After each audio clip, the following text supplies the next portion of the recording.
নাগ অশ্বিনের ছবি কালকি 2898 এডি প্রথম উইকেন্ডেই অশ্বমেধের ঘোড়া ছুটিয়ে বক্স অফিসে সারা বিশ্বজুড়ে আয় ছাড়িয়েছে 500 কোটির মাইলস্টোন। আর সেই সাফল্যের অন্যতম স্তম্ভ অবশ্যই the living legend Amitabh Bachchan.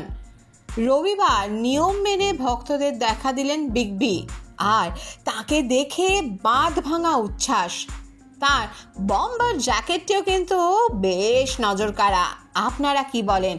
O by the way, আপনাদের কি কালকি দেখা হয়ে গিয়েছে? কেমন লাগলো এই ছবি? শেয়ার করুন না আমাদের সঙ্গে। কোথায়? নিচের কমেন্ট বক্সে। আর সঙ্গে থাকুন, নজরে রাখুন এই সময় ডিজিটাল।